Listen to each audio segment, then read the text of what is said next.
À l'époque de cette histoire, j'avais 24 ans. Cela faisait environ 1 an que j'étais sorti d'une relation très abusive et je venais de commencer à fréquenter l'homme avec qui je finirais par me marier. Appelons mon petit ami de l'époque, maintenant mari, Alejandro. Appelons mon ex abusif, Ander, et le harceleur, Brian.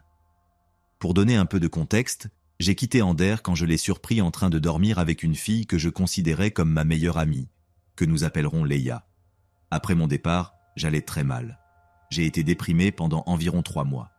J'ai une longue histoire de problèmes de santé mentale et, à ce moment-là, j'avais une forte dépendance à l'alcool. De plus, j'avais une très mauvaise opinion de moi-même et découvrir mon petit ami de plus de 4 ans au lit avec mon ami n'a vraiment pas aidé. Tout cela a créé la tempête parfaite, pour ainsi dire. J'ai tout perdu en quittant Ander. J'ai travaillé très dur, mais lui non. Et au final, il a gardé tout. La maison, la voiture. Je n'ai même pas pu emporter mes animaux de compagnie.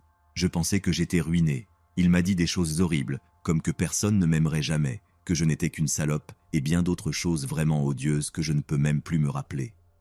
Je n'avais aucun intérêt pour l'amour, mais après un certain temps, je me suis relevé et, l'été suivant, environ 7 mois après avoir quitté Ander, j'ai commencé une très brève relation avec un garçon nommé Brian. Il avait 20 ans et j'étais à 1 mois d'avoir 24 ans. C'était amusant, mais aucun de nous ne pensait que c'était autre chose qu'une aventure passagère. Enfin, c'est ce que je pensais de toute façon.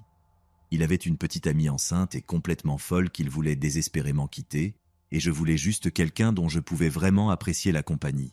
Je tiens à préciser qu'il ne s'est rien passé tant qu'il était encore avec sa copine. Je n'approuve pas l'infidélité, c'est dégoûtant. De toute façon, il a fini par quitter sa copine et lui et moi avons commencé notre première romance estivale, qui a été de courte durée. Les problèmes ont littéralement commencé 1 heure après. Son ex-copine m'a envoyé un message pour me remercier d'être son amie de coucherie, en me disant qu'elle était reconnaissante, mais qu'il ne serait jamais vraiment à moi, qu'il était à elle. Je savais bien que cette petite aventure avait une date d'expiration de 2 semaines depuis le début, car j'avais prévu un voyage de vacances pour début juin, que je préparais depuis quelques mois. J'allais voyager au Midwest pour rendre visite à une amie qui m'avait soutenu pendant les dernières années, et nous étions toutes les deux très excitées à ce sujet. Eh bien, Brian pensait apparemment que j'allais annuler mon voyage. Non. J'avais planifié ce voyage en détail depuis un certain temps et tout était déjà payé avant que lui et moi ne commencions à passer du temps ensemble. Il était incroyablement insécurisé. Pour l'amour de Dieu, il en est même venu à être jaloux et méfiant envers mon petit frère. Ce n'est pas mon frère biologique d'ailleurs, mais nous avons grandi ensemble comme frères et sœurs, et je ne le vois pas différemment d'un frère biologique. Tous ceux qui me connaissent le savent. Le jour avant de partir en voyage, j'ai mis fin à la relation, comme prévu. Il était plus qu'heureux de retourner vers son ex-copine folle, et moi j'étais plus qu'heureuse de le laisser partir. Je pensais que c'était fini, je le croyais vraiment. Je sais que je n'ai pas été une personne fantastique dans cette histoire. Techniquement, je lui ai volé son petit ami pendant 2 semaines, mais elle m'avait dit que ça ne la dérangeait pas. Mais il s'avère que Brian avait en fait été obsédé par moi, une obsession qui existait bien avant que je ne quitte Ander. Brian était en fait sorti avec Leia, la fille avec qui Ander m'avait trompé. Il l'aimait bien, mais d'une manière ou d'une autre, il s'est intéressé à moi pendant qu'il était avec elle, restant avec elle pour se rapprocher de moi. À ce moment-là, il ne me plaisait pas, mais je me suis adouci quand j'ai demandé des nouvelles de lui à quelques amis communs et qu'ils m'ont dit que c'était un bon garçon. Quand Ander et moi avons rompu, il a quitté Leia, est devenu mon ami et s'est d'une certaine façon transformé en la personne en qui j'avais le plus confiance. Après 1 mois de cette proximité, j'ai décidé de disparaître, non seulement de lui, mais de tout le monde. J'ai supprimé tous mes réseaux sociaux, arrêté de répondre aux appels ou aux messages. J'ai disparu. Je n'ai parlé qu'à 4 personnes pendant presque 4 mois, du début de janvier au début de mai. J'ai profité de ce temps pour chercher de l'aide pour ma santé mentale et pour arrêter l'alcool. Quand j'ai retrouvé ma stabilité mentale, j'ai créé de nouveaux réseaux sociaux pour éviter le désastre que j'avais laissé derrière moi et j'ai recommencé à me connecter avec le petit nombre de personnes que je considérais comme des influences positives dans ma vie, ainsi que des amis loyaux, gentils et compatissants. Finalement, Brian m'a trouvé dans la section des personnes que vous connaissez peut-être sur Facebook. Je l'ai ajouté. C'était à la mi-mai. Environ 1 semaine plus tard, nous sommes sortis. 1 semaine après, notre relation a commencé, et 2 semaines plus tard, elle s'est terminée, quand je suis parti en voyage. Voilà où nous en sommes. Eh bien, À partir du moment où je suis parti à l'aéroport, il m'envoyait des messages me disant qu'il pensait que j'annulerais mon voyage et resterais avec lui, me disant qu'il m'aimait, qu'il voulait être avec moi, blablabla. Il appelait toutes les nuits et me bombardait de messages toute la journée. Je ne saurais dire pourquoi je l'ai débloqué. Je suppose que je pensais juste qu'il s'en remettrait. Mais quand mes vacances touchaient à leur fin, je me suis rendu compte qu'il devenait un peu instable. Je lui ai dit que j'avais décidé de ne pas revenir dans notre état, que je voulais rester là où j'étais, puis je l'ai bloqué. J'ai oublié de mentionner cela plus tôt, mais le jour avant de terminer notre relation, nous sommes allés voir un vieil ami à lui et j'ai appris qu'il faisait partie d'un groupe assez connu. Je n'en avais aucune idée avant cet événement, et cela m'a rendu un peu méfiante à son égard au moment de la rupture. Mais je pensais vraiment que nous étions parvenus à un accord. Eh bien, il y a cru. Je suis revenu sans problème. C'était juillet maintenant, et j'ai obtenu un nouveau téléphone. Eh bien, cela a effacé mes numéros bloqués, et il continuait d'appeler et d'envoyer des messages. J'avais une amie qui vivait avec moi, que nous appellerons Ella, et elle a répondu à ses messages pour moi, lui disant en gros d'aller se faire voir. Ça ne me dérangeait pas vraiment d'une façon ou d'une autre. Il lui a dit qu'il était désolé et qu'il voulait juste être mon ami, qu'il comprenait. Alors moi, gentille, idiote et trop indulgente, j'ai accepté d'être son ami. Mon erreur. Il a interprété cela comme un signe qu'il y avait une sorte d'espoir de réconciliation. Il a continué à essayer que nous nous rencontrions pour des relations sexuelles occasionnelles à l'insu de sa fiancée de l'époque. Je l'ai repoussé encore et encore. Finalement, je lui ai dit d'aller se faire voir et je l'ai bloqué à nouveau. Eh bien, à ce moment-là, c'était début octobre et je me suis reconnecté avec Alejandro sur Facebook. Nous avons parlé un moment et avons réalisé que nous nous aimions encore beaucoup. Nous nous aimions pendant nos années d'école, mais nous étions restés amis. Fin octobre, nous avons commencé à sortir ensemble. Tout semblait bien aller, mais d'une manière ou d'une autre, Brian continuait à me surveiller. Début décembre, il a demandé à l'une de mes amies proches des informations sur Alejandro, le mentionnant par son nom, demandant si elle l'aimait, si je l'aimais, si je semblais vouloir le quitter. Mon ami, compréhensiblement, trouvait ça bizarre et me l'a dit immédiatement. J'ai envoyé un message à sa femme actuelle et lui ai demandé quel était le problème de son mari, pourquoi il ne me laissait pas tranquille. Ça n'a servi à rien, alors je l'ai bloqué et je l'ai débloqué lui sur Instagram pour lui dire de me laisser tranquille, que ma vie ne le concernait plus, que j'étais heureuse et que ma vie était meilleure sans lui. Je lui ai dit que je ne comprenais pas pourquoi il ne pouvait pas surmonter son obsession malsaine pour moi, mais qu'il devait régler ça. Il m'a alors accusé d'être obsédé par lui, car j'avais bloqué sa femme et lui avais envoyé un message. Je ne pouvais même pas commencer à suivre sa logique. Il écrivait encore, mais pour moi, c'était déjà fini. Je lui ai dit que je ne pouvais pas supporter ses bêtises et je l'ai bloqué à nouveau. Ce même jour, les appels ont commencé, des centaines d'appels chaque nuit. Ils commençaient vers 8 heures du soir et duraient jusqu'à tard dans la nuit, environ entre 2 et 4 heures du matin. Ils commençaient généralement avec un numéro de téléphone aléatoire. Je le bloquais encore et encore. C'était des numéros temporaires, j'en bloquais un et ils en créaient un autre, encore et encore. Ensuite, c'était des numéros restreints, donc je ne pouvais pas les bloquer. Si je répondais à l'appel, la personne ne faisait que respirer lourdement au téléphone. Peu importe ce que je disais, les appels continuaient.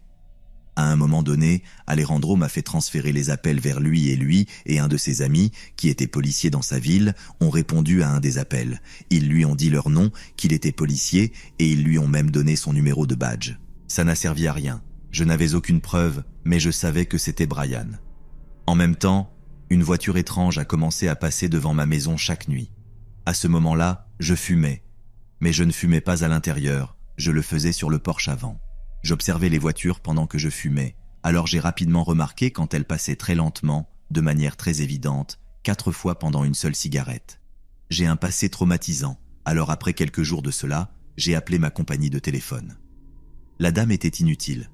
Elle m'a dit une connerie sur le fait qu'elle ne pouvait pas changer mon numéro pour une raison ou une autre, elle ne voulait tout simplement pas m'aider. Donc, pendant un autre mois, cela a continué. Je recevais littéralement plus de 80 appels par nuit. Que je réponde ou non, que je bloque le numéro ou non, rien ne faisait de différence. J'avais peur. J'ai commencé à fumer à l'intérieur, près d'une fenêtre ouverte dans ma chambre, avec la lumière éteinte pour que personne ne me voie, car mes fenêtres donnèrent sur la rue. J'ai arrêté de sortir de chez moi. J'ai fini par emménager avec Alejandro, qui vivait à environ 1 heure de chez moi, et il m'a finalement aidé à changer mon numéro. C'était probablement vers la mi-janvier. Tout est resté calme pendant environ 7 mois. En août, Alejandro et moi étions en vacances au Texas. Nous sommes allés à la plage, avons rendu visite à ma grand-mère et ensuite nous sommes allés voir un autre membre de ma famille élargie. Pendant ce temps, la femme de Brian a créé un autre compte Instagram pour m'envoyer un message. Maintenant, elle me suppliait de parler à Brian, disant qu'il me manquait et qu'il voulait me parler. À ce moment-là, cela faisait plus d'1 an que nous avions rompu, presque 1 an que j'avais commencé à sortir avec Alejandro et 2 ans que Brian avait commencé son obsession effrayante pour moi. J'en avais tellement marre de tout ça. Je lui ai dit que je ne voulais pas lui parler. Elle a continué à me demander de lui parler, m'a demandé mon numéro pour lui donner. Je lui ai dit non. Elle m'a offert son numéro pour que je l'appelle. Ma patience était à bout à ce moment-là. Je lui ai dit que je n'avais aucun problème avec elle, mais qu'il devait me laisser tranquille, que je ne voulais pas parler à Brian. Honnêtement, j'avais la nausée. Elle avait son propre mari, le père de son enfant, essayant de le remettre dans ma vie. C'est du désespoir. Elle m'a de nouveau demandé, s'il vous plaît, de lui parler. Elle m'a dit que c'était bon pour elle, que ça ne la dérangeait pas. Quoi ? Avant que je ne puisse répondre, elle m'a dit qu'elle savait où nous étions et a mentionné la ville exacte dans laquelle nous nous trouvions. Je suis resté figé. Comment diable le savait-elle ? Je l'ai bloquée à ce moment-là.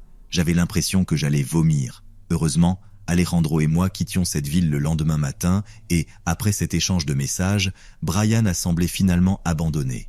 Avec le recul, je pense que c'était probablement Brian qui m'envoyait des messages depuis le nouveau compte Instagram en utilisant le nom et la photo de sa femme. Après qu'ils se soient remis ensemble, elle est devenue très possessive de lui, surtout en ce qui me concernait. Pendant que j'étais en vacances, j'ai répondu à certains de ses appels et il lui disait qu'il parlait avec moi, et elle perdait complètement la tête. Je ne sais pas ce qui l'a poussé à me laisser tranquille, mais cela fait 4 ans maintenant, et j'espère sincèrement ne plus jamais entendre parler de Brian ou de sa femme.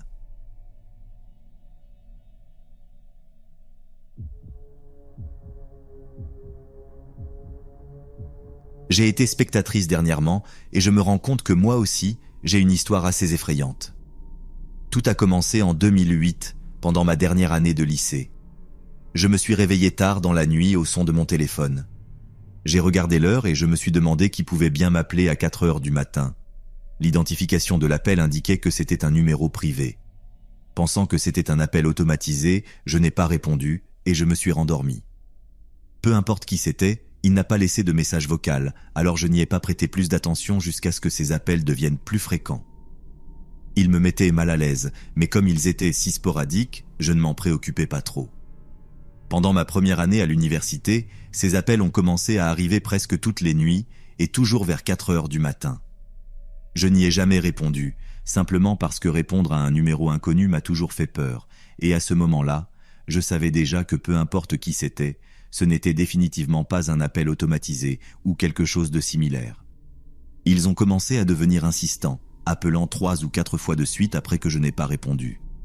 J'ai commencé à être en colère parce que je suis étudiante et que j'ai des cours à 8 heures du matin, et peu importe qui c'était, ils devaient me laisser tranquille. Finalement, j'ai répondu. La première chose que j'ai remarquée, c'était une musique rap forte en fond sonore. « Allô ? Qui est-ce » Pas de réponse. « S'il te plaît, arrête de m'appeler, je pense que tu as le mauvais numéro. » Puis j'ai entendu un rire sinistre et des murmures incohérents. Bien que je n'ai pas pu comprendre ce qu'il disait, cela sonnait menaçant. J'ai encore des frissons en pensant à ce rire. « Écoute, qui que tu sois, tu as le mauvais numéro, arrête de m'appeler. » Et j'ai raccroché. Je pensais que ce type était probablement ivre ou drogué parce que je ne pouvais pas comprendre un seul mot de ce qu'il disait. C'était juste la façon dont il le disait qui m'a vraiment mise mal à l'aise. J'avais l'impression que cette personne était quelqu'un que je ne voudrais jamais rencontrer en personne. Et c'est là que j'ai commencé à me demander si j'avais un harceleur. Je suis vraiment devenu paranoïaque à ce sujet. Les appels ont continué pendant des mois. Ils étaient si fréquents que j'ai fini par éteindre le téléphone la nuit pour pouvoir dormir. Je n'ai jamais pensé à appeler la police parce que je n'avais même pas de numéro à signaler. À partir de ce moment-là, j'ai toujours été très consciente de mon environnement. Vivre au 3e étage d'un appartement aidait aussi, mais malgré tout, tout cela m'affectait beaucoup. Pendant les vacances de Noël de cette année-là, je suis rentré chez moi, à Memphis, Tennessee. C'était agréable de faire une pause à l'école et de simplement me détendre, mais un matin de bonne heure, j'ai encore reçu un appel du numéro privé. Cette fois, ce n'était pas à 4 heures du matin, mais autour de 8 ou 9 heures. J'ai répondu, prête à passer mes nerfs sur ce type. « Mais qui diable es-tu ? Tu as le mauvais numéro, laisse-moi tranquille. » C'est alors que j'ai entendu une voix grave répondre, sur un ton exigeant. « Tu vas venir me voir ?» C'était la seule phrase cohérente que j'ai jamais entendue de ce type.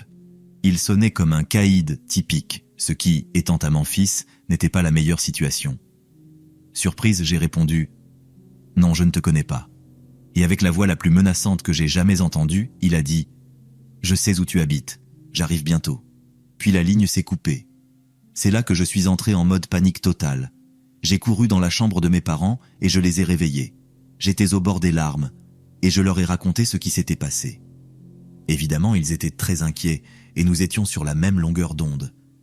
Je me demandais comment ce type pouvait me connaître. Devions-nous appeler la police ? Que dirions-nous ? Mon père, avec son entraînement militaire, s'est immédiatement levé et a attrapé son pistolet dessous le lit. Il était en état d'alerte complète et a commencé à surveiller toute voiture suspecte qui passait. J'étais terrifié toute la journée et dormir n'était définitivement pas envisageable. Désolé pour la fin un peu anticlimatique, mais heureusement, rien ne s'est passé ce jour-là. J'ai décidé que si je recevais un autre appel de lui, j'appellerais ma compagnie de téléphone pour voir s'il pouvait tracer son numéro et ensuite le signaler à la police. Mais les appels ont simplement cessé après cela. Je n'ai plus reçu d'appel de sa part depuis. Je me suis toujours demandé si ce n'était qu'une personne qui jouait avec moi, mais par la façon dont il a dit « j'arrive bientôt », ça ne sonnait pas comme une blague. Ça sonnait menaçant et dangereux. Mon instinct me disait que j'avais des ennuis. Cependant, rien ne s'est passé, tout s'est simplement arrêté. Je ne peux m'empêcher de me demander s'il pensait qu'il appelait quelqu'un d'autre, quelqu'un qu'il connaissait, et qu'il prévoyait d'aller chez cette personne, et que quelque chose de mauvais allait se produire. Par la façon dont il parlait, j'espère vraiment que ce n'était pas une autre fille qui avait simplement la même voix que moi. Si c'était le cas, j'espère vraiment qu'elle va bien. La façon dont les appels se sont complètement arrêtés me fait penser que ce n'était pas le cas.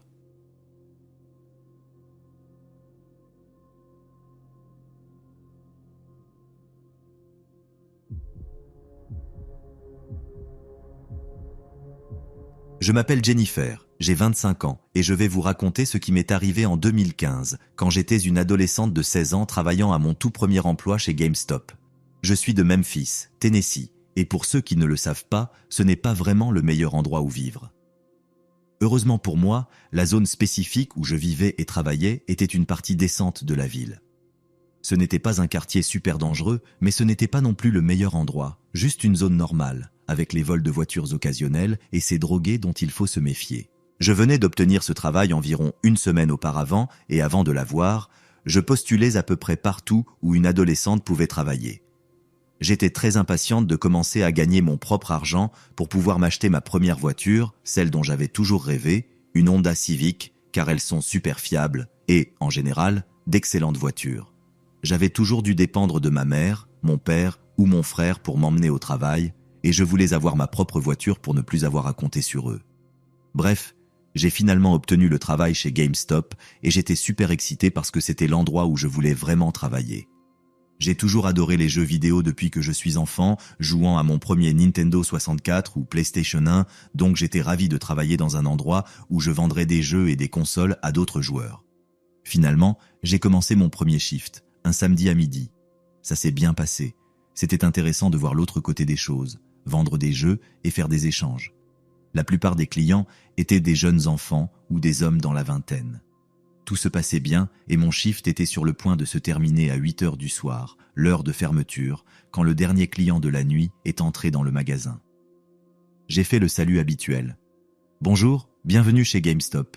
Nous sommes sur le point de fermer, mais si vous avez besoin d'aide, n'hésitez pas à me le dire. » C'était un jeune gars qui semblait avoir à peu près mon âge. Il était juste en train de flâner dans le magasin, regardant différents jeux pour différentes consoles. Un peu bizarre, mais pas tant que ça. Je connais plusieurs personnes qui ont différentes consoles. Je suppose que c'est juste que la plupart des gens qui viennent dans le magasin savent généralement exactement ce qu'ils veulent, le prennent et s'en vont en un temps raisonnable. Ce n'est pas que je critique le type pour flâner, juste qu'il était presque l'heure de fermer, et c'était un moment un peu étrange pour entrer et regarder autour de soi comme ça, mais bon. Finalement, il s'approche du comptoir, me fait un petit sourire et me demande si je peux lui chercher un vieux jeu dans le système. Il dit qu'il a vu qu'on l'avait en stock en ligne, mais qu'il ne le trouve pas. Je lui dis « Bien sûr, pas de problème ».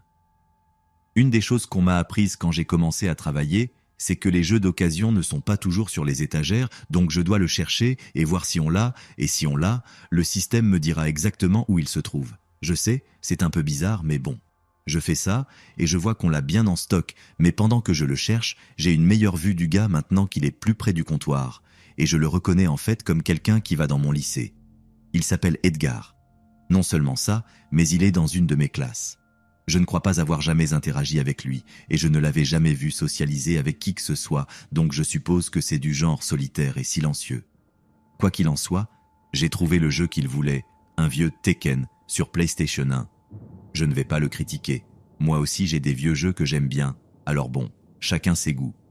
Je fais la transaction, je lui dis de profiter du jeu et de passer une bonne soirée. Il sourit et s'en va, mais pas avant de se retourner et de me dire « Tu es trop belle pour travailler ici ». Ça m'a complètement prise au dépourvu, et c'était la chose la plus longue qu'il ait dite pendant toute notre interaction. Ça m'a vraiment donné des frissons, pas parce qu'il était laid ou quoi que ce soit. En fait, c'était un gars d'apparence décente et normale. Il y avait juste quelque chose d'étrange chez lui, quelque chose que je ne pouvais pas identifier. Appelons ça une intuition. Mon shift s'est terminé après son départ. J'ai fermé avec mon manager et j'ai appelé ma mère pour qu'elle vienne me chercher. Je suis rentré chez moi sans trop réfléchir à cette rencontre, puis je suis allé me coucher. Plus tard cette nuit-là, je me réveille le lendemain et je me prépare pour mon prochain shift le dimanche, le même horaire que la veille, de midi à 8 heures. Cette fois, c'était une journée plutôt lente, avec seulement quelques clients par-ci, par-là. Il y a eu des personnages intéressants, ça c'est sûr. Un type est venu avec une 50aine de jeux à échanger, et littéralement tous les jeux étaient rayés. On a dû le refuser, et oui, il n'était pas content. Mais on ne peut pas accepter des produits défectueux. Il y a aussi eu un gamin d'environ 10 ans qui est venu échanger plein de jeux pour obtenir suffisamment de crédit en magasin et acheter une PS4. Ça, je respecte. C'était tout, jusqu'à ce que j'entende de nouveau la porte s'ouvrir, m'indiquant qu'un client est entré juste avant la fermeture. Instinctivement, j'ai dit « Bonjour, bienvenue chez GameStop », avant de lever la tête et de regarder, et je vois que c'est le même gars solitaire de la veille. Mais c'est quoi ça ? Ce type va vraiment refaire le même coup ? C'était ce que je pensais. Cette fois, cependant, il ne fait pas la même chose qu'avant, flâner dans divers jeux. Il regardait dans une zone spécifique tout en me lançant de temps en temps un coup d'œil rapide avec un sourire étrange en coin. C'était, pour le dire franchement, bizarre. Je lui dis qu'on ferme dans 5 minutes et il dit juste « merci » et s'en va. C'est alors que j'ai commencé à penser que peut-être c'était vraiment un gars bizarre. Mais en même temps, j'étais fatigué ce soir-là et je ne voulais pas trop m'attarder là-dessus, alors j'ai essayé de l'oublier et, une fois de plus, j'ai appelé ma mère pour qu'elle vienne me chercher. Avançons un peu dans le temps. Quelques semaines se sont écoulées depuis mes premières rencontres avec le gars solitaire et j'ai commencé à le remarquer davantage en classe. Je faisais beaucoup plus attention à lui qu'avant de savoir qui il était ou de l'avoir rencontré au travail.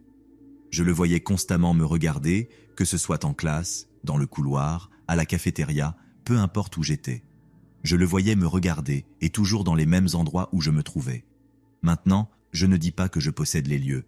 C'est un foutu lycée, bien sûr qu'on va se retrouver dans les mêmes zones parfois, et c'est normal, mais c'était la façon dont il me regardait quand il me voyait. C'était comme si j'étais sa proie, ou quelque chose comme ça. Un soir, je travaillais de nouveau, et il était environ 5 heures de l'après-midi quand le téléphone du magasin a sonné. Je décroche et je dis « Bonjour, GameStop Memphis, comment puis-je vous aider ?» Et tout ce que j'entends, c'est une respiration étrange et effrayante, comme dans les films d'horreur. Le fait que cela se produise dans la vraie vie le rendait un peu plus flippant. J'ai attendu quelques minutes de plus pour voir s'il disait autre chose, puis j'ai raccroché. Je m'attendais à ce que le téléphone sonne à nouveau immédiatement après, mais ce n'est pas arrivé. « Très bien, je suppose qu'ils ont compris l'allusion », me suis-je dit. Quelques heures passent, et le téléphone sonne à nouveau. « Bonjour, GameStop Memphis, comment puis-je vous aider ?» C'était la même personne, la respiration au téléphone encore une fois. Alors je dis « Eh bien, nous sommes sur le point de fermer. » J'espère que tu t'es amusé avec ça, parce que maintenant, plus personne ne sera là pour répondre à tes appels étranges et effrayants. » C'est alors que la personne parle. « Mais je peux t'appeler directement quand je veux, Jennifer. Ton numéro est toujours ce numéro, n'est-ce pas ?» Puis il récite mon numéro de portable. À ce stade, j'étais vraiment terrifié. J'ai raccroché immédiatement et j'ai raconté à mon manager les appels étranges.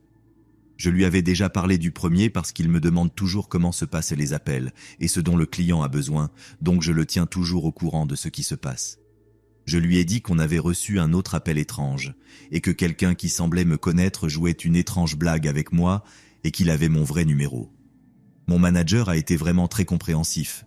Il m'a dit que la prochaine fois qu'on recevrait un appel, il répondrait lui-même ou demanderait à un autre collègue de répondre et que, pour le moment, je pouvais prendre une pause de répondre aux appels téléphoniques. Il m'a aussi promis que pendant quelques semaines, il ne me programmerait que pour travailler le jour. J'étais vraiment reconnaissante pour cela, mais je n'aimais pas perdre des heures. Je voulais vraiment m'acheter une voiture et arrêter de dépendre des autres pour me conduire au travail et ailleurs. Même si j'étais reconnaissante de ne pas avoir à répondre aux appels ni à travailler de nuit, il y avait toujours une pensée inquiétante au fond de mon esprit, l'appelant à mon numéro. Il peut m'appeler quand il veut, et ça me faisait vraiment peur. J'ai essayé de continuer ma vie normalement, aller à l'école, aller au travail, simplement vivre ma vie en espérant que ce n'était qu'une blague et que ça ne prendrait pas plus d'ampleur. Eh bien, ça n'aurait pas pu être plus éloigné de la réalité ou de ce que ma réalité allait devenir. Une nuit, j'étais chez mon amie Chiara et on a décidé qu'on voulait sortir un moment. Alors on a décidé d'aller à Sonic Drive-In et de commander des milkshakes, des hamburgers et simplement se détendre et manger quelque chose. On mangeait sur la terrasse, pas dans sa voiture. On a commandé notre nourriture et pendant qu'on attendait, j'ai reçu un appel d'un numéro inconnu. « Salut Jennifer, tu te souviens de moi ? J'essayais de te donner un peu d'espace depuis notre dernier appel et je pense que suffisamment de temps a passé. Comment ça va ? Comment va GameStop ? Qu'est-ce que tu as commandé à manger chez Sonic ? J'adore leur bâtonnet de mozzarella avec un milkshake Oreo. Oui, c'est mon préféré. Et toi, ma belle ? » J'ai senti un nœud dans l'estomac. J'ai immédiatement perdu l'appétit pour la nourriture qu'on venait de commander. Les larmes ont commencé à couler sur mon visage, et j'ai dit à Chiara qu'après que notre nourriture soit arrivée, on devait partir immédiatement. Elle ne comprenait pas ce qui se passait, mais elle pouvait immédiatement voir par ma réaction et mes larmes que quelque chose n'allait pas. Alors, après que la nourriture soit arrivée, on l'a prise, on est monté dans sa voiture et elle a commencé à nous ramener chez elle. Pendant qu'on roulait, j'ai commencé à raconter à Chiara que je pense avoir un harceleur, que quelqu'un me harcelait, comment tout avait commencé au travail et que maintenant ils appelaient sur mon portable et semblaient savoir où j'étais. Comme tu peux l'imaginer, elle était aussi effrayée par ça que moi. Mais ce qui nous a le plus terrifiés, c'est qu'il avait mon numéro et qu'il connaissait ma position. Les gens n'ont pas ce genre d'informations comme ça. Alors j'ai commencé à me demander, est-ce que quelqu'un qui travaille chez Sonic pourrait être le harceleur ? Non, ça n'a pas de sens. Je veux dire, oui, c'est possible, mais ce serait vraiment bizarre. J'ai même pensé aux réseaux sociaux. Je n'avais rien posté aujourd'hui sur Instagram, ni dans ma story Snapchat, donc il n'aurait pas pu trouver ma position à travers moi. J'ai demandé à Chiara si elle avait posté quelque chose aujourd'hui sur le fait qu'on passait du temps ensemble et elle m'a dit qu'en fait, oui, elle l'avait fait. Elle avait posté sur Facebook qu'on passait du temps ensemble aujourd'hui et elle avait aussi posté dans sa story Snap. Sonic avec la meilleure amie. Je suppose que d'une manière ou d'une autre, j'ai raté quand elle a pris une photo de Sonic pendant qu'on était là. Donc oui, je suppose que c'est comme ça qu'il a su où j'étais. Maintenant, Chiara paniquait et hyperventilait parce que ce type fou avait aussi accès à ses réseaux sociaux. Elle s'excusait abondamment d'avoir publié sa position sur Snap, mais je lui ai dit que ce n'était pas de sa faute. Les amis devraient pouvoir faire ce genre de choses sans recevoir d'appels étranges ou être harcelés par un taré. Je lui ai dit que jusqu'à nouvel ordre, on devrait peut-être mettre nos comptes en privé et même les désactiver temporairement jusqu'à ce qu'on découvre qui est ce type. Chiara était d'accord, alors on a mis nos comptes en privé et on a aussi arrêté de poster où on était. On n'allait pas désactiver nos comptes tout de suite. On voulait voir jusqu'où ce harceleur irait. On a toutes les deux continué à vivre nos vies comme on le faisait normalement. Je continuais à travailler chez GameStop, à aller à l'école et à socialiser, et Chiara aussi.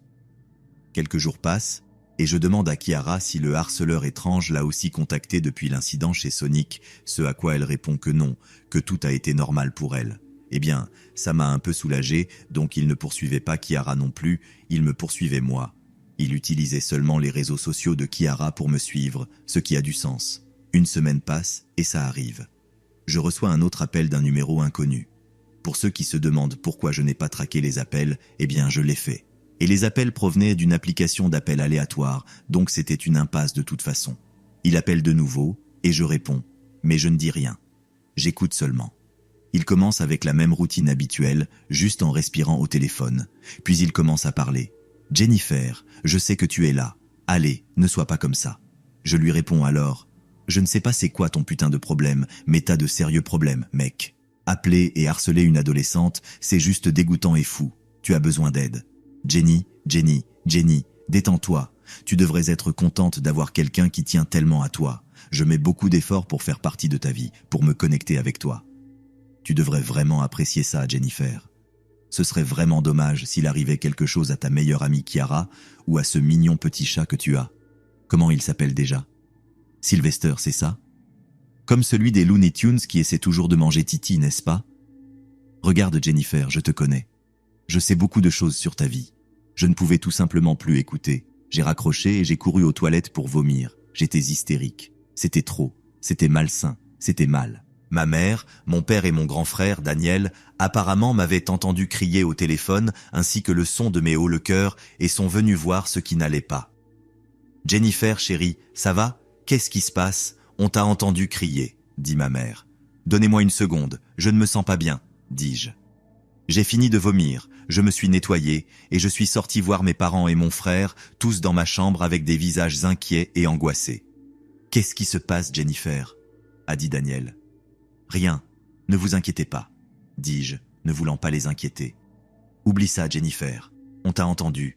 Qu'est-ce qui se passe? »« Dis-le nous, » a dit Daniel, sur un ton un peu agressif. « Non, c'est mon problème, je ne veux pas vous mêler à ça, » dis-je. « Chérie, tu me fais peur.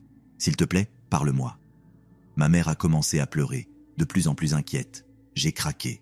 Je me suis effondré complètement et j'ai commencé à pleurer de manière incontrôlable, marmonnant des phrases incohérentes. C'est effrayant, il appelle, il n'arrête pas. Mes parents m'ont prise dans leurs bras, essayant de me calmer, et ils ont fini par y arriver. Mes yeux et ma tête me faisaient mal à force de pleurer et vomir, mais je me suis finalement senti suffisamment bien pour leur raconter toute l'histoire. Depuis que j'ai commencé à travailler chez GameStop, je recevais des appels étranges de quelqu'un et maintenant il appelle sur mon vrai numéro et fait des menaces vagues, menaçant de faire du mal à ma meilleure amie et à mon Sylvester, qui est la lumière de ma vie. Je l'ai depuis qu'il était chaton. C'est tout pour moi. Les visages de mes parents sont passés de tristes à en colère. Ils m'ont demandé pourquoi j'avais attendu si longtemps pour leur parler de ça, que ce n'était pas quelque chose que j'aurais dû affronter seul, ce à quoi Daniel a acquiescé, avec quelques autres déclarations contrariées, disant qu'il allait trouver ce type et lui faire payer, même si on ne connaissait même pas l'identité de ce type. Mes parents ont dit que dès le lendemain matin, ils s'en occuperaient, mais pour l'instant, je devais me reposer. Ils ont aussi pris mon téléphone pour la nuit, au cas où le malade déciderait d'appeler de nouveau et de me perturber. J'étais d'accord pour qu'ils prennent mon téléphone. Ce type était en train de devenir un cauchemar et je voulais vraiment l'oublier. Alors j'ai accepté et j'ai fait de mon mieux pour me reposer. Je n'ai pas beaucoup dormi, mais je me sentais un peu mieux le matin. Je me suis levé et je suis descendu pour voir mes parents et Daniel assis à la table avec des visages sérieux. J'ai demandé s'il y avait eu des appels pendant la nuit, ce à quoi ils ont répondu que oui, mais que je ne devais pas m'en inquiéter pour l'instant. « Va à l'école et vis ta vie pour l'instant. On s'en occupe, Jen, ne t'inquiète pas. » m'a dit Daniel. Ça m'a fait sourire. Daniel ne m'appelait plus Jen depuis que j'étais toute petite. Ça m'a fait plaisir de savoir que mon grand frère se souciait tellement de moi. Honnêtement, on n'avait pas beaucoup de relations depuis qu'on avait grandi tous les deux, mais je me suis rendu compte que quand les choses se compliquent, je sais qu'il est là pour moi, et bien sûr, je suis là pour lui aussi. Je suis donc allé à l'école, et tout s'est passé normalement. Daniel est en fait venu me chercher à l'école ce jour-là.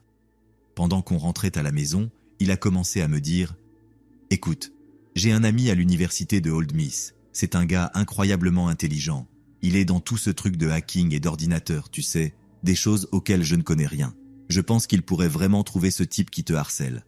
Maman et papa ont dit qu'ils sont d'accord pour qu'on prenne cette route, si toi aussi tu es d'accord. Mais je voulais te demander d'abord. De mon point de vue, on doit trouver ce harceleur, sinon ça ne s'arrêtera pas. Même si tu changes de numéro, il sait déjà qui tu es, Jennifer. Il sait qui on est. On doit lui enlever son pouvoir, et la façon de le faire, c'est de découvrir qui il est. Je lui ai dit que j'étais d'accord. Allons trouver ce malade et mettre fin à ça. Il a accepté et a appelé son ami, lui donnant le feu vert pour commencer à enquêter sur les numéros et voir s'il pouvait découvrir qui causait tout cet enfer dans ma vie. Certains d'entre vous pourraient se demander « Pourquoi ne pas simplement aller à la police ?» Eh bien, en premier lieu, on l'a fait. On a essayé d'aller à la police d'abord, et ils n'ont pas été d'une grande aide. Ils ont dit que ça ne valait pas leur temps, que ça ressemblait à une simple blague, et que sans preuve réelle ou l'identité de la personne qui faisait ça, ils ne pouvaient pas faire grand-chose. On est aussi allé chez notre opérateur téléphonique, le merveilleux AT&T, et ils n'ont pas été d'une grande aide non plus, disant que, en raison de la politique de confidentialité, blabla, ils ne pouvaient pas nous dire qui me harcelait. Mais honnêtement, je pense qu'au fond, ils étaient juste trop idiots pour résoudre ça. De toute façon, maintenant c'est un jeu d'attente. J'espère voir si on peut trouver cet idiot. En attendant, je continue à travailler chez GameStop. La chronologie de tout ça peut sembler un peu confuse, mais à ce stade de l'histoire, plusieurs mois se sont écoulés, et malgré tout l'enfer que j'ai traversé, même si ça n'avait rien à voir avec GameStop, je n'ai jamais manqué un shift ni pris de congé supplémentaire. J'ai fini par recevoir une augmentation, ce à quoi je ne m'attendais pas du tout après seulement quelques mois de travail là-bas, mais je pense que mon manager avait vraiment de la peine pour moi et voulait juste m'aider. Donc oui, c'était génial, un pas de plus vers cette Honda Civic. Ouais, je l'ai dit à moi-même. Eh bien, tout le monde a entendu le dicton. Les choses empireront bien avant de s'améliorer, non? Eh bien, c'est vrai. Les choses s'amélioraient, mais ce n'était pas encore la fin heureuse. Un autre appel téléphonique est arrivé. J'ai laissé sonner pendant quelques secondes. C'était comme une scène tirée directement d'un film d'horreur. Je regardais le téléphone avec un sentiment de fatalité imminente, complètement horrifié. On aurait dit que tout était au ralenti. Jennifer, tu vas répondre ? Mon collègue Marcus m'a ramené à la réalité. Ah, désolé, lui ai-je répondu avant de décrocher le téléphone. Bonjour, GameStop Memphis. Comment puis-je vous aider ? Salut Jennifer, ça fait un moment. Comment ça va ? J'ai remarqué que tu avais changé de numéro, mais ne te leurre pas, ça ne va pas m'arrêter. Rien ne le fera, et un jour tu seras à moi. Tu me remarqueras, tout comme je te remarque chaque jour. Alors quelque chose a fait tilt dans ma tête. Attends, qu'est-ce que tu as dit ? Tu me remarques tous les jours ? Tu viens à mon école ? Lui ai-je demandé. Puis, l'appel a été coupé. Il avait fait une grosse erreur, et il le savait. Il a donné un détail clé, et maintenant je savais que c'était quelqu'un de mon école, peut-être même de ma classe. Alors j'ai eu une révélation. Le gars d'avant, le type solitaire et bizarre. Ça devait être lui. Depuis qu'il m'avait dit que j'étais belle jusqu'au moment où les appels ont commencé juste après, il n'y avait aucun doute. C'était notre gars. J'ai appelé mon frère immédiatement et je lui ai dit que je pense avoir découvert qui était l'appelant. C'est ce gars solitaire et bizarre de l'école. Tu ne vas pas croire ce qu'il m'a dit, lui ai-je dit. Jennifer, ça n'a aucun sens, m'a-t-il répondu. Qu'est-ce que tu veux dire par ça n'a pas de sens ? Tout s'emboîte. Ce type était un client chez GameStop et juste après, c'est là que les appels ont commencé. Lui ai-je dit, maintenant énervé parce que je pensais qu'il ne me croyait pas. Écoute, je t'expliquerai sur le chemin du retour. Je ne veux pas en parler au téléphone, m'a-t-il dit. Il est venu me chercher à l'école et on a fini par parler de tout ça dans la voiture. Il m'a dit que son ami avait trouvé l'identité de la personne qui faisait les appels, mais que ce n'était pas le gars solitaire et bizarre de mon école. C'était quelqu'un de complètement différent. Et maintenant, j'étais complètement perdue et confuse. Alors, mon ami a fait sa magie. Et eh bien, il semble que la personne qui fait tout ça vit en fait dans le quartier. Non seulement ça, mais il ne va même pas à ton école. C'est un décrocheur de lycée qui reste à la maison toute la journée, a dit Daniel. J'ai paniqué. Qu'est-ce qui se passe ici ? Je ne comprends rien, mais mon frère a élaboré un plan pour confronter le gars. Demain, je vais le confronter quand il sortira les poubelles dans la rue. Toi, tu resteras dans la voiture, et je vais foncer sur lui et obtenir des réponses, m'a dit Daniel. J'ai commencé à penser que c'était une très mauvaise idée, mais tant pis, ce type avait rendu ma vie un enfer. Qu'il aille au diable. Alors j'ai dit à mon frère que j'étais d'accord. Avançons au jour suivant. Comme mon frère l'avait planifié, on s'est garé de l'autre côté de la rue de sa maison, moi assise plus bas sur le siège passager, et mon frère sort et fonce sur le gars dès qu'il sort les poubelles. Il l'attrape et le jette au sol, exigeant des réponses, lui demandant pourquoi diable il pense que c'est bien de harceler des jeunes filles. « Mec, de quoi tu parles ? Je n'ai harcelé personne, a dit le gars. Comme tu peux l'imaginer, ça m'a mise en colère, et je n'ai tout simplement pas pu m'en empêcher. J'ai couru hors de la voiture vers le gars, en lui criant d'arrêter d'agir. On savait que c'était lui. De quoi vous parlez? Qui diable êtes-vous et pourquoi m'attaquez-vous? A-t-il demandé. C'est toi qui as harcelé ma sœur et qui as été un malade pendant des mois, a dit Daniel. Mec, honnêtement, je n'ai aucune idée de qui vous êtes, mais si vous ne me lâchez pas, vous allez avoir de plus gros problèmes, a dit le gars. À ce moment-là, un type énorme, d'environ 2 mètres, est sorti et a fait tomber mon frère au sol, libérant celui qu'on pensait être le harceleur. Qu'est-ce que vous voulez à mon petit frère? Si vous le touchez encore, je vous casse le cou, a dit le type. Eh bien, peut-être que si tu avais appris à ton petit frère à ne pas être un con harcelant des adolescentes, tu n'aurais pas besoin de venir sauver son cul, a répondu mon frère. Le grand type musclé s'est arrêté un peu, surpris par ce que Daniel venait de dire, puis il s'est retourné et a regardé son propre frère, lui demandant ce qui se passait. Voilà ce qui se passe, frère. Franchement, je n'ai aucune idée de ce qui se passe ici. J'étais en train de sortir les poubelles et ils m'ont attaqué, m'accusant de harceler leur sœur, a dit le gars. Écoutez, il y a évidemment eu un malentendu ici. Calmons-nous tous et parlons de ça, a dit le grand frère en nous regardant. Si vous êtes d'accord, on peut aller dans le jardin derrière et voir si on peut résoudre cette merde. D'accord, je suis d'accord, ai-je dit, et Daniel aussi était d'accord. On est allé dans le jardin et on s'est assis à une table. On leur a expliqué en gros tout ce qui s'était passé ces derniers mois aux 2 frères, et comment, après avoir traqué les numéros, tout menait à ce gars. Le plus jeune des 2 frères a dit « Ça n'a pas de sens. Je ne ferai jamais un truc aussi sale à qui que ce soit, encore moins à une jeune fille. » « Attends, a-t-il dit, marquant une pause avec une expression de surprise. « J'ai un ami. C'est un type bizarre, vous savez. Il y a quelques mois, il m'a contacté de nulle part en me demandant s'il pouvait emprunter mon ordinateur portable. Il a dit qu'il en avait besoin pour des trucs de l'école. J'en ai plusieurs, et je suis un peu un nerd en technologie, alors je lui ai dit « Oui, bien sûr, pas de souci », et je lui ai prêté. Ça fait quelques mois, mais ça semble correspondre à la période où toute cette merde étrange a commencé. « D'accord, comment s'appelle ton ami ?» a demandé Daniel. « C'est Edgar », a-t-il dit. « Edgar, c'est le gars de ma classe, le même gars qui venait chez GameStop, le même gars que je pensais être hier seulement. » « D'accord, voilà ce que tu vas faire. Tu vas appeler ton ami Edgar pour qu'il vienne ici et ramène l'ordinateur portable dont tu as besoin, et ensuite on va le confronter, » a dit Daniel. Le gars a accepté et a appelé Edgar. Il lui a dit qu'il avait besoin de récupérer son ordinateur, mais Edgar a commencé à discuter, disant qu'il en avait encore besoin. Mais le gars a réussi à le convaincre de le ramener. Il l'a fait. On a élaboré un plan. Mon frère et moi nous sommes cachés en attendant qu'Edgar arrive et se rende dans le jardin, puis on l'a confronté. Tout s'est passé exactement comme prévu, sauf qu'en fait on a eu un peu d'aide. Edgar est arrivé, est allé dans le jardin et a remis l'ordinateur portable au plus jeune frère. Et alors Daniel, le grand frère et moi, avons foncé sur Edgar et l'avons attrapé. « Tu es coincé.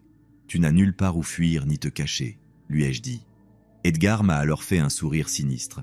« Eh bien, je suppose que le spectacle devait finir à un moment donné », a-t-il dit, à quoi mon frère a répondu en lui donnant un coup de poing au visage et en disant « Ferme les yeux, tu n'as pas le droit de la regarder après les jeux malsains que tu as joués. » Les 2 frères avaient aussi des mots pour lui. « À cause de ta petite combine, ils ont failli gravement blesser mon frère. »« Qui diable fait un truc pareil? Tu es un aspirant Ted Bundy ?» a dit l'un. « Ouais mec, c'est quoi ton problème? Ils ont failli me botter le cul à cause de toi. Pourquoi t'as fait ça? Honnêtement, je ne veux même pas savoir, mais c'est fini entre nous. Notre amitié est terminée après ça. Je ne veux plus jamais entendre parler de toi, » a dit le plus jeune frère avant de rentrer chez lui. « Je ne sais pas ce qu'il va te faire, mais quoi que ce soit, tu le mérites pour ce que tu as fait subir à cette pauvre fille, » a dit le grand frère. « Tu vas devoir payer d'une façon ou d'une autre, gamin, alors choisis, un bras ou une jambe. »« Quoi? Tu vas me couper un membre ?» a commencé à crier et pleurer Edgar. « Non, ferme ta foutue gueule, je vais juste en casser un. C'est ta punition, » a dit mon frère. « Jennifer, va-t'en, rentre chez toi. Je te rejoins bientôt. » C'est ce que j'ai fait. Je suis parti et j'ai commencé à marcher vers la maison, qui n'était qu'à une rue de là, et après environ 10 pas, j'ai entendu Edgar crier de douleur. Je ne suis pas sûr de ce qu'il a choisi, mais je sais que ça lui a fait très mal. C'est tout simplement fou que ça ait dû en arriver là. Il aurait pu me laisser tranquille, mais non. Il a continué à me harceler et à faire des menaces sur ma meilleure amie et mon chat. et ils ont failli accuser quelqu'un d'autre à cause de lui. Quel psychopathe. Daniel est finalement rentré à la maison et est entré avec l'ordinateur portable, ce qui m'a surprise. Alors, les frères pensent qu'on devrait le garder et l'emmener à la police. Apparemment, l'idiot n'a pas effacé les applications d'appel qu'il utilisait pour t'appeler, donc on a la preuve de tous les appels, a dit Daniel. On a raconté à nos parents tout ce qui s'était passé, sauf la partie où il a cassé le bras du gars. Ce que j'ai su plus tard, c'est qu'il avait choisi le bras, donc au moins il peut encore marcher. Donc oui, mais on a omis cette partie. Quoi qu'il en soit, on est retourné à la police, on a raconté toute l'histoire et on a amené l'ordinateur portable au commissariat. Cette fois, les flics semblaient intéressés, maintenant qu'on avait des preuves. Ils ont vu comment Edgar m'avait passé des appels, et tous correspondaient aux appels sur mon téléphone. Mais ce n'est pas tout, il appelait aussi d'autres filles. C'était répugnant. En résumé, ils ont dû appeler la famille d'Edgar et leur raconter tout ce qui s'était passé, ce qui en réalité n'était que sa mère. On pouvait voir qu'elle était complètement honteuse du comportement de son fils. On a porté plainte pour harcèlement. Aussi, la nouvelle de ce qu'Edgar avait fait s'est répandue à l'école et disons que les choses ne se sont pas bien passées pour lui par la suite et qu'il est devenu encore plus solitaire. Mon histoire a une fin heureuse cependant. Plus d'appels effrayants et après 1 an de travail chez GameStop, j'ai économisé assez d'argent pour m'acheter cette Honda Civic dont j'avais toujours rêvé. Et même si les appels et tout ce que j'ai traversé ont été une expérience horrible, je suis vraiment contente d'avoir tenu le coup dans ce travail. Ça m'a appris ce que signifie persévérer à travers les épreuves et que travailler dur peut vous mener à de grandes choses. Mais j'ai aussi appris quelque chose d'autre à travers tout ça. Ne sous-estime jamais l'amour et la protection d'un grand frère pour sa petite sœur. Sérieusement, pour mon frère Daniel, qui m'a soutenu tout au long de tout ça, merci frérot. Je n'aurais pas pu rêver d'un meilleur frère.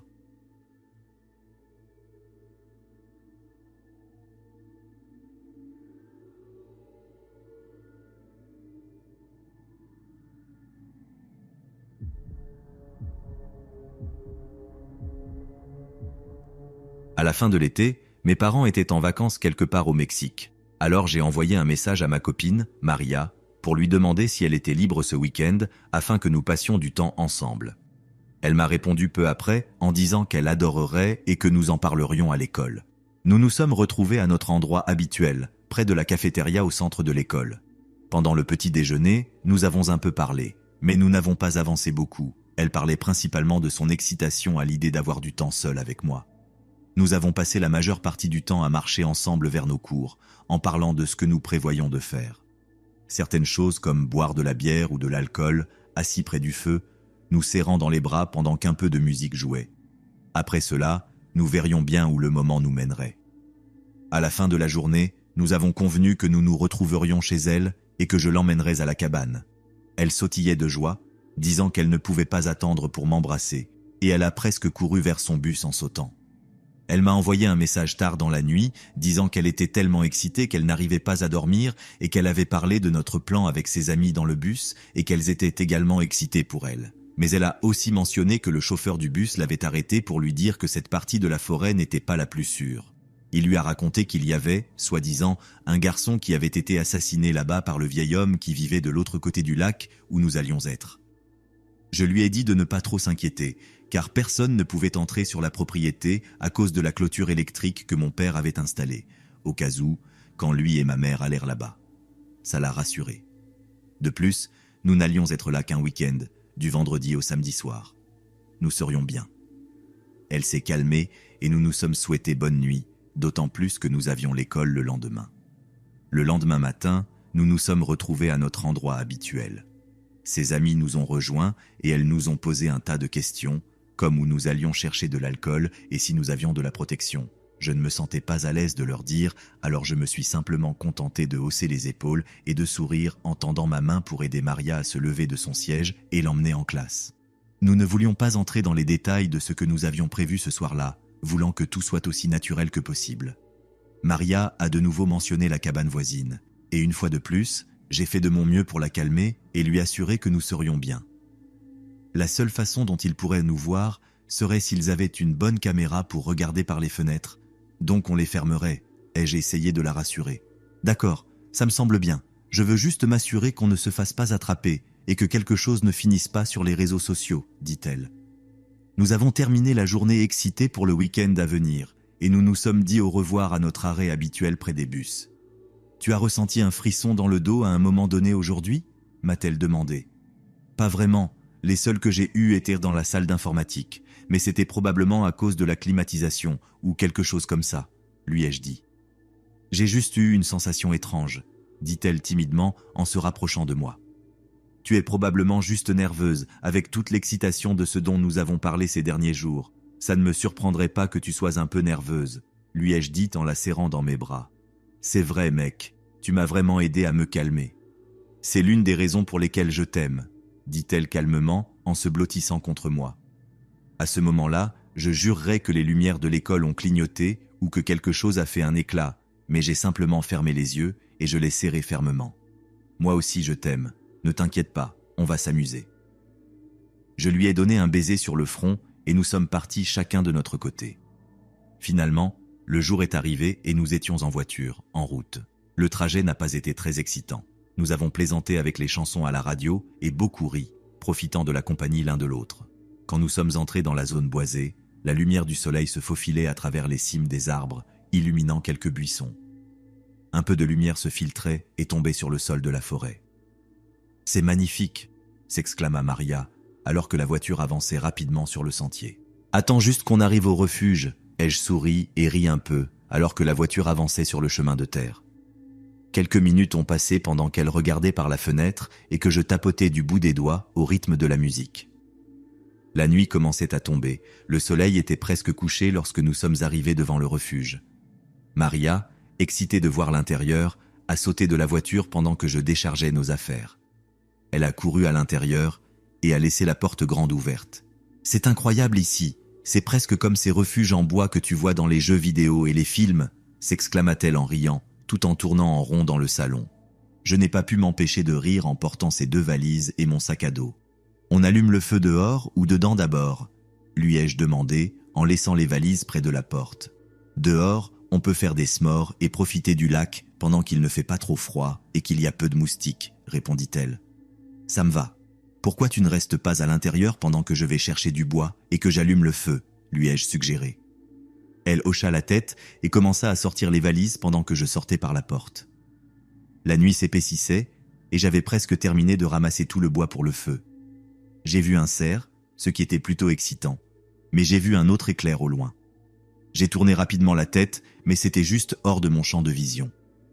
J'ai scruté la zone, mais je n'ai vu personne, alors j'ai continué vers la cabane. Pendant que j'allumais le feu au bord du lac, j'ai vu Maria marcher vers moi. « Pas encore de bestiole bizarre », plaisantai-je, alors qu'elle éclairait rapidement ses pieds avec sa lampe de poche. « Fais attention, je ne veux pas que tu te casses un pied, on vient d'arriver », lui ai-je dit. Elle a ri et s'est assise à côté de moi. « Tu vois ça ?» a-t-elle pointé de l'autre côté du lac. « C'est là que vit le vieux, et quelqu'un m'a dit que la raison pour laquelle il vit ici, c'est parce qu'il a tué un gars qui traînait ici. Tu peux le croire ?» m'a-t-elle dit. J'ai joué le jeu, faisant semblant d'avoir peur, ce qui l'a surprise et légèrement effrayée. « Laisse-moi deviner, il a aussi utilisé une tronçonneuse et portait un masque ?» Je me suis penché vers elle, toujours en faisant semblant d'avoir peur. Elle m'a donné un coup de coude à l'épaule. « Non, sérieusement, imagine si c'était vrai. Il pourrait venir ici ou nous espionner depuis un bateau, non ?» a-t-elle demandé nerveusement, serrant encore plus sa lampe de poche. Nous avons tous 2 regardé vers l'eau, observant sa cabane. Les lumières se sont allumées. Nous nous sommes regardés et avons commencé à rire. Au milieu du rire, nous avons entendu un clic. C'était quoi ça ? Elle s'est arrêtée et a rapidement tourné la tête vers le bord de la forêt. Un animal quelconque, chérie, rien de quoi s'inquiéter. Après tout, nous sommes au milieu de la forêt, lui ai-je dit. Elle a commencé à se calmer pendant que je sortais le sac de guimauve. Allons les faire griller et nous détendre, lui ai-je dit. Nous avons profité de ce qui restait du feu, mangeant quelques s'mores et buvant 1 ou 2 bières en discutant. Après avoir éteint le feu avec de l'eau du lac, nous sommes rentrés à l'intérieur. Nous nous sommes blottis dans la douche, lavant l'odeur de fumée de notre peau, et nous avons terminé la nuit au lit, épuisés d'avoir tant ri. J'ai pu entendre quelques craquements et grincements dehors, mais je n'y ai pas prêté attention pendant que je m'endormais. En me réveillant, je me suis tourné et j'ai vu que Maria dormait encore. Je lui ai donné un baiser sur le front pendant que je me levais pour préparer le petit déjeuner, des œufs avec du bacon, comme si c'était des petites vacances. J'ai entendu qu'elle se levait rapidement. « Viens ici et regarde ça », dit-elle en courant dans le couloir avec son téléphone à la main. C'était une photo du refuge sur son compte de réseau social. « Bon angle », lui ai-je dit en retournant le bacon dans la poêle. « Oui, mais je ne l'ai pas prise », dit-elle. « Qu'est-ce que tu veux dire par tu ne l'as pas prise ? Ce n'est pas ton compte ?» lui ai-je demandé en commençant à mettre les assiettes sur la table. « Oui, c'est mon compte, mais je n'ai pas pris cette photo. Ne te méprends pas, j'ai pris quelques photos de mes tenues et de l'intérieur de la cabane, mais je n'ai pas prise cette photo. Quelqu'un d'autre l'a publiée sur mon compte, m'a-t-elle expliqué, en s'asseyant et en commençant à trembler. Et si c'était le vieux ? Et si c'était un avertissement ? Continua-t-elle en essayant de prendre la fourchette que je lui tendais avec des mains tremblantes. Je suis sûre que c'est toi qui l'as prise et que tu l'as simplement oubliée. Tu étais assez excitée quand on est arrivé. Ai-je tenté de la rassurer. Je te dis que ce n'était pas moi, mais ça doit être le vieux. C'est le seul qui aurait pu connaître la clôture autour de la maison, surtout parce qu'il vit ici. Et s'il nous surveille en ce moment même ? Dit-elle en se levant de table, visiblement bouleversée. Détends-toi, chérie, détends-toi. Je doute que ce soit le vieux. Comment pourrait-il publier une photo sur ton compte ? C'est une personne âgée. Ça doit être toi qui l'as prise, d'accord ? Calme-toi et assieds-toi, s'il te plaît. Tu vas vouloir manger avant qu'on parte pour notre promenade dans la nature. Lui ai-je dit en portant une fourchette pleine d'œufs à la bouche et en sirotant ma tasse de café de l'autre main. Une promenade dans la nature ? Oui, ça a l'air bien. Tu as raison. J'ai dû l'oublier, désolé, dit-elle en s'asseyant, encore nerveuse, et en commençant à découper le bacon dans son assiette. Nous sommes sortis marcher sur le sentier, voyant quelques fleurs aux couleurs vives dans les buissons et quelques animaux ici et là. Nous avons marché la majeure partie de la journée, simplement en nous relaxant et en profitant du temps ensemble avant de retourner à la cabane. On a encore environ 1 heure avant le coucher du soleil. Tu veux allumer le feu à l'intérieur ce soir ? Peut-être sortir un peu de whisky qu'on a caché, lui ai-je dit en me penchant et en lui donnant un petit coup de coude. Oui, ça semble être une bonne idée pour se réchauffer à l'intérieur, répondit-elle avec un sourire coquin.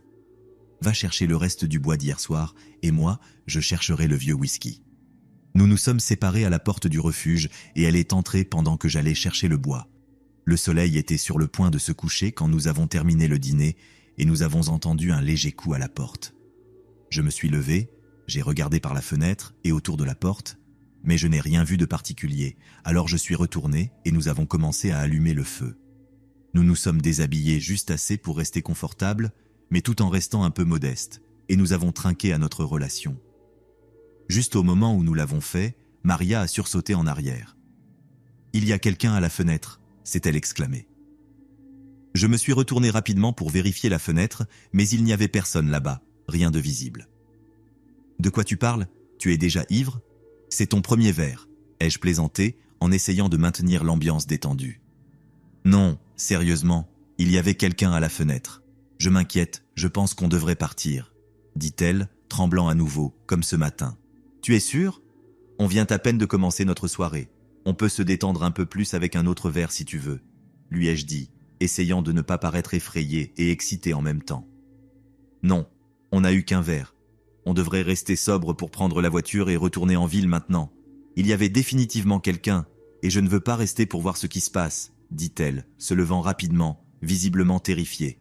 « Désolé, mais je ne veux pas finir comme ces personnages de films d'horreur qui finissent accrochés au mur comme décoration, » ajouta-t-elle en commençant à courir dans le couloir pour ramasser ses affaires en toute hâte. J'ai éteint le feu et j'ai pris les vêtements que nous avions laissés dans le salon avant de ranger le reste. Juste quand j'étais sur le point de nettoyer les verres, j'ai entendu un bruit fort de verres brisés venant de la fenêtre de la chambre. « Non, non, non, je me casse d'ici !» cria Maria en attrapant ce qu'elle pouvait et en sortant en courant par la porte. Je l'ai suivie de près jusqu'à la voiture et nous nous sommes rapidement dirigés vers le poste de police, exigeant qu'ils inspectent la propriété et nous assurent que ce que nous avions vécu n'était pas juste de la paranoïa. Nous avons attendu toute la nuit au commissariat, attendant le retour des officiers. La réceptionniste nous a recommandé de rentrer chez nous et qu'il nous appellerait pour nous informer de ce que le shérif trouverait. Mais nous avons insisté pour rester jusqu'à avoir des nouvelles. Il a fallu quelques heures et le soleil s'était déjà levé quand le shérif est entré avec une tasse de café à la main. On n'a rien trouvé autour de la propriété, à part ce qui était déjà à l'intérieur de la maison, a-t-il dit, en nous tendant une note et en continuant. Une fenêtre cassée et un crâne en mousse sur le sol, avec une note clouée à la porte. Nous avons rapidement lu la note. Je n'ai pas pris cette photo. Bon angle, chérie. Ne t'inquiète pas, détends-toi un peu plus avec un autre verre si tu veux. Nous nous sommes figés en la lisant. C'étaient les mêmes choses que nous nous étions dites l'un à l'autre pendant les derniers jours au refuge. On a aussi trouvé ça cloué à la porte d'entrée, dit le shérif adjoint à gauche, en nous remettant une photo de nous assis près du feu, pointant vers la cabane de l'autre côté du lac. Il y avait une seule ligne écrite à la fin de la photo. « Fais attention, je ne veux pas que tu te casses un pied. » Laisse-moi deviner, il avait aussi une tronçonneuse et portait un masque, non ?